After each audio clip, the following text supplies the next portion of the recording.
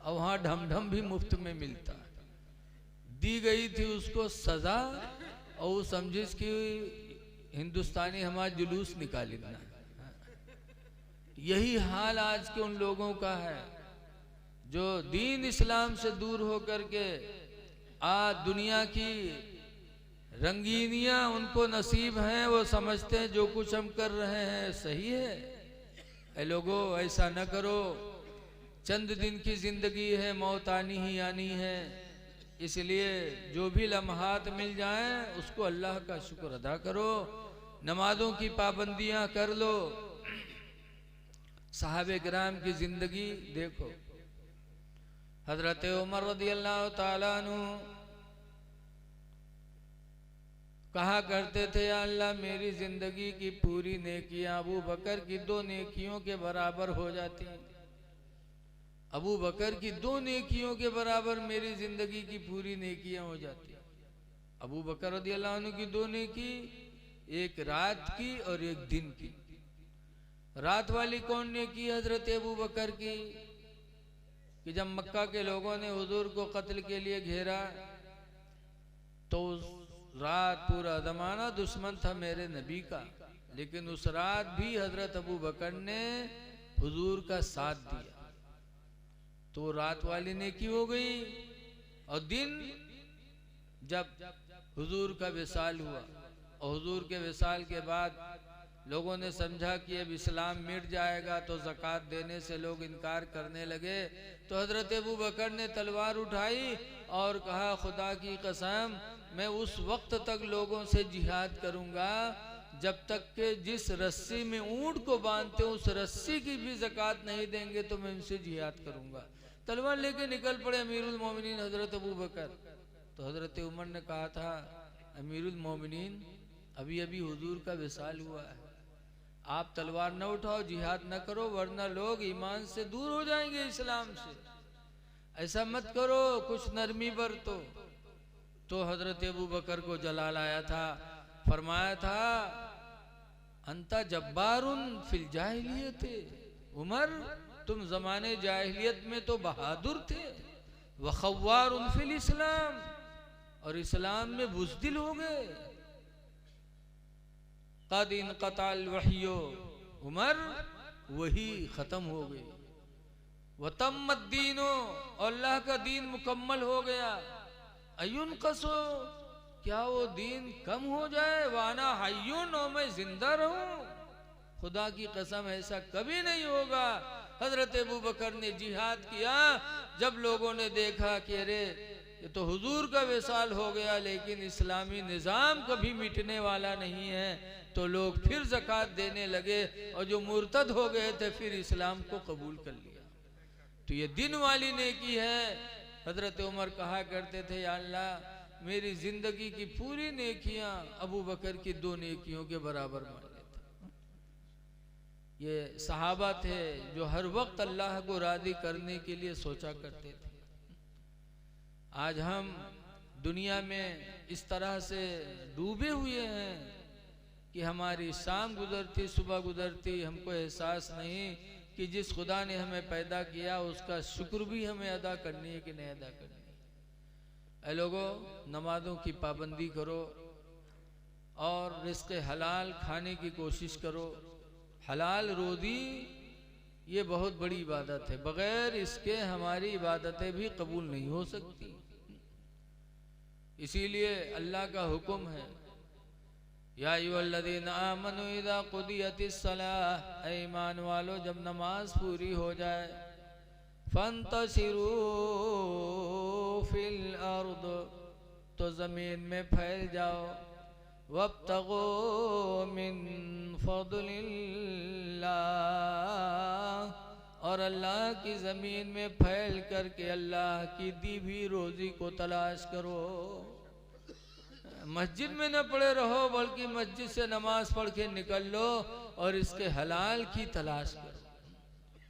हलाल रोज़ी तलाश करने के लिए घर से निकलना ये भी सहाबा की सुन्नत है। एक सहाबी ससुराल में रहते थे, 2 मंजिला मकान था, नीचे सास ससुर, ऊपर बिटिया दामाद। रोज़ी कमाने के लिए घर से निकलने लगे। जैसे आज हम लोग दिल्ली बम्बई जाते हैं, ऐसे वो भी निकले। जब निकले तो निकलते वक्त उन्होंने अपनी बीवी से कहा, ला तंजली मिनल उलुवी इला सफली, ऐ मेरी बीवी तुम ऊपर से नीचे न उतरना, हत्ता रुजिअ मिन सफरिना, यहाँ तक कि मैं सफर से वापस आ जाऊं। ये कह के चले गए। नीचे उस लड़की के बाप रहते थे। हदीस में फमरदा अबूहा, तो उस लड़की का बाप बीमार हो गया। लड़की नीचे बाप, लड़की ऊपर बाप नीचे, बाप बीमार हो गया। जब लड़की ने सुना कि मेरे अब्बा की तबीयत खराब है, और ये भी सोचा कि मेरे शौहर मना करके गए थे कि नीचे न उतरना, तो हदीस में फारसलत इमरातन इला रसूलिल्लाह, तो उस औरत ने, उस लड़की ने एक औरत को हुजूर के पास भेजा कि जाके हुजूर से मसला पूछो कि क्या मैं नीचे बाप को देखने के लिए उतर सकती हूँ, मेरे शौहर ने मना किया था।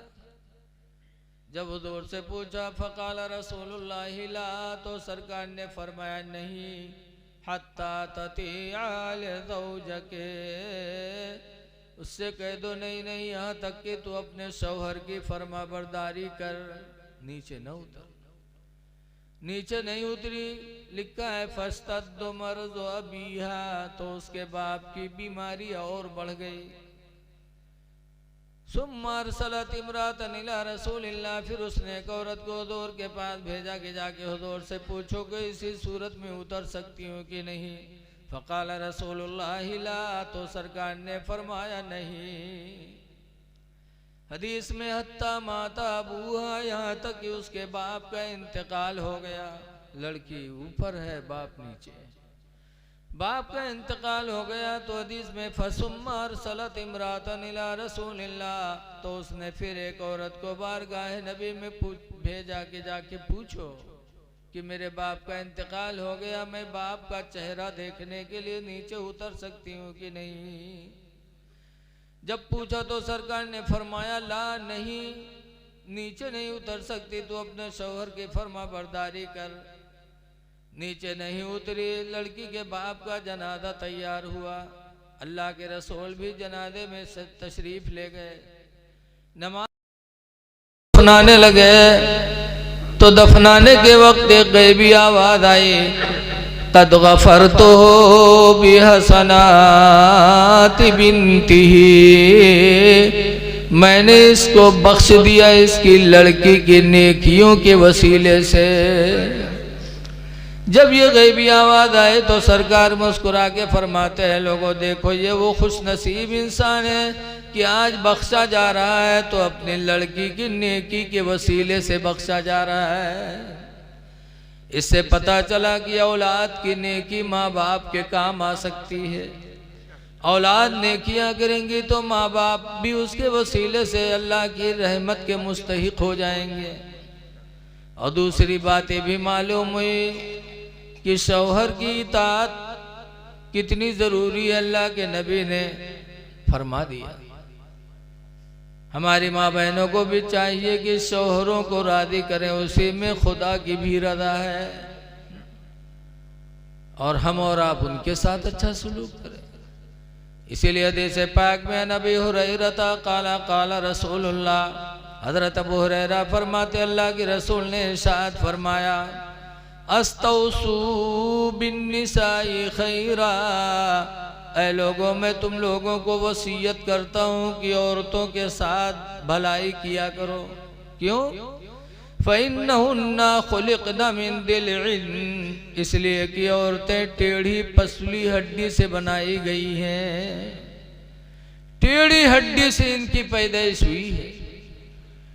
टेढ़ी हड्डी सीधी करोगे तो टूट तो जाएगी, लेकिन वो हड्डी सीधी नहीं होगी।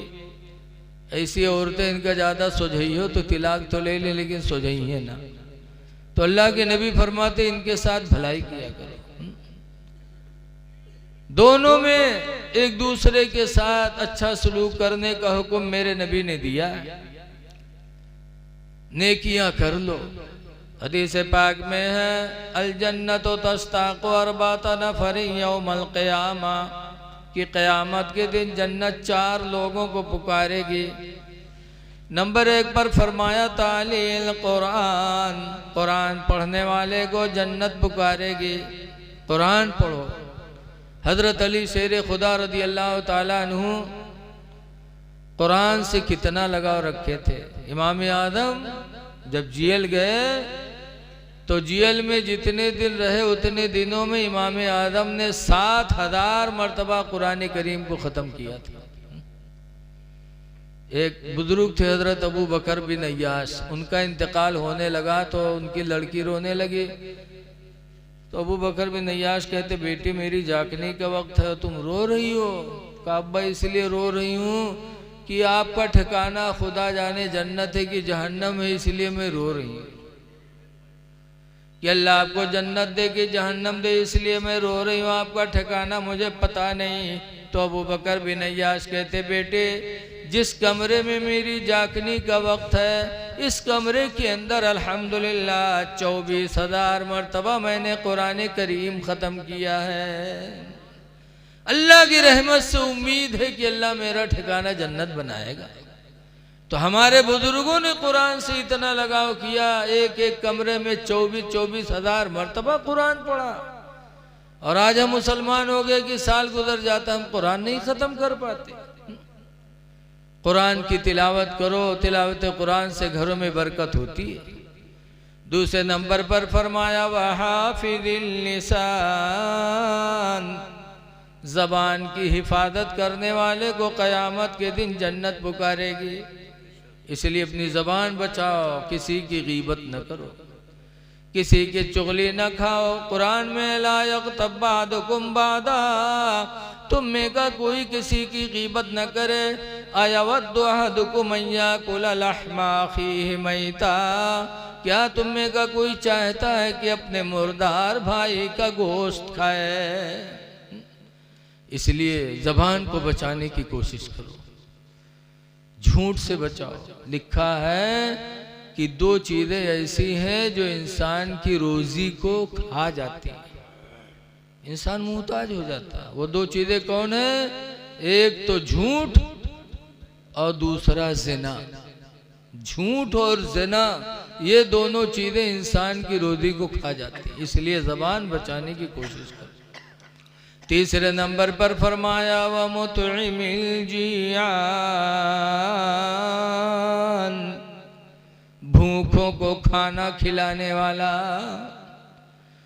कोई भी भूखा हो, चाहे हिंदू हो चाहे मुसलमान हो, अल्लाह का बंदा वो भी है। अगर भूखा मिल जाए तुम्हारे पास हो तो उसको खिलाओ, जरूर खिलाओ। खाना खिलाना बहुत बड़ा सवाब का काम है।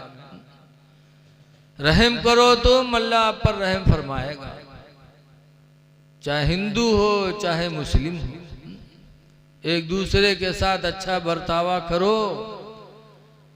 खाना खिलाने वाले को क़यामत के दिन जन्नत पुकारेगी। चौथे नंबर पर सरकार ने फरमाया वसाइमी फी शहरी रमज़ान, रमज़ान के महीने में रोज़ा रखने वाला। अल्लाह रमज़ान का महीना ला रहा है, रजब शरीफ का चांद नज़र आ गया। 1 तारीख रजब की चालू हो गई। 2 महीने के बाद अल्हम्दुलिल्लाह रमज़ान का चांद निकलने वाला। तो ऐ लोगों, जब वो मुक़द्दस महीना मिले तो रोज़े की कद्र करो, नेकियां कर लो। अपने ज़िंदगी के हर वक्त को गनीमत समझो। सहाबे किराम की ज़िंदगी को नज़रों के सामने रखो कि उन्होंने किस तरह अल्लाह और अल्लाह के रसूल को राज़ी करने की कोशिश की। उसी तरीके से हम और आप भी सोचें, अल्लाह की रज़ा के लिए काम करें। कुरान हकीम 21वें पारे के शुरू में है रिज़वानुम मिनल्लाहि अकबर, अल्लाह को राज़ी कर लेना ही सबसे बड़ा अमल। कोई भी काम करो तो उसमें सोचो कि अल्लाह हमसे राज़ी हो जाए। इसलिए कि बुखारी की हदीस है, सबसे पहली हदीस यही है, इन्नमल अमालु बिन्नियात, बेशक अमलों का दारो मदार नियत पर है। फमन कानत हिजरतहु इलल्लाहि व रसूलिही, तो जिसकी हिजरत अल्लाह और उसके रसूल के लिए होगी, फहिजरतहु इला मा हाजरा इलैह, तो उसकी हिजरत वहीं तक होगी जहाँ तक उसने किया, या अल्लाह के रसूल की रज़ा उसको मिल जाएगी। देखो, मुसलमानों ने मक्का छोड़ा था, जब हुजूर ने हिजरत की तो मुसलमानों ने भी हिजरत किया। बीवी बच्चे घर मकान सब छोड़ दिया, अल्लाह के रसूल की मोहब्बत में मदीना पहुंच गए। जब वहां पहुंचे तो मदीने के अंसारियों ने बड़ी कुर्बानी की। देखा कि ये सब इस्लाम के नाम पर सब छोड़ आए हैं, तो मदीने के अंसारियों ने अपना घर भी दिया।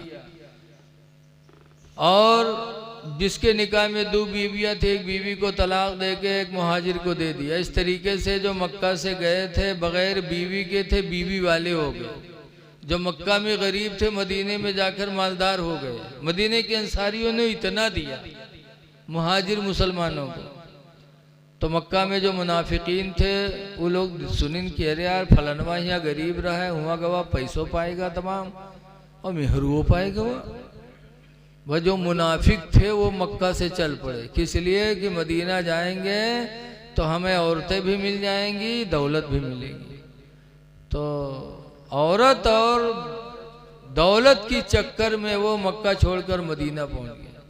जब मदीना पहुंचे तो सरकार ने फरमाया था इन्नमल अमालु बिन्नियात, बेशक अमलों का दारो मदार नियत पर है, जिसकी जैसी नियत होगी उसको वैसे उसका सिला मिलेगा। तो हर काम में नियत अच्छी रखो। इसीलिए हजरत अबू हुरैरा रदियल्लाहु अन्हु रवायत करते हैं कि लोगों अमलों में खुलूस पैदा करो, इखलास पैदा करो, इसलिए कि तुम्हारे अमलों का परखने वाला बड़ा दाना है, अल्लाह बहुत अक्लमंद।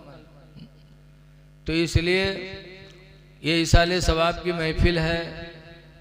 देखिए हर मुसलमान का फ़र्ज बनता है कि अपने भाई के लिए दुआ करो। हज़रत उमर रदियल्लाहु ताला अन्हु ने भी वसीयत किया था कि लोगों अपने भाई उमर के लिए दुआए मग़फ़िरत करो। हज़रत अबू हुरैरा रदियल्लाहु ताला अन्हु ने भी यही वसीयत किया। तो दुआ करो, अल्लाह ताला हमारे हाफिज़ सद्दाम साहब के वालिद को और तमाम ईमान वालों की अल्लाह ताला मग़फ़िरत फरमाए और अल्लाह उनके कब्र को बुक़्क़े नूर बना दे। अब देखिए टाइम भी हो चुका और हज़रत अल्लामा सुभान रज़ा साहब की तकरीर भी बाकी है। इन्हीं चंद बातों के साथ मैं अपनी तकरीर ख़त्म कर रहा हूँ। अल्लाह ताला हमको आपको आमाल सालिहा की तौफ़ीक़ अता फ़रमाए।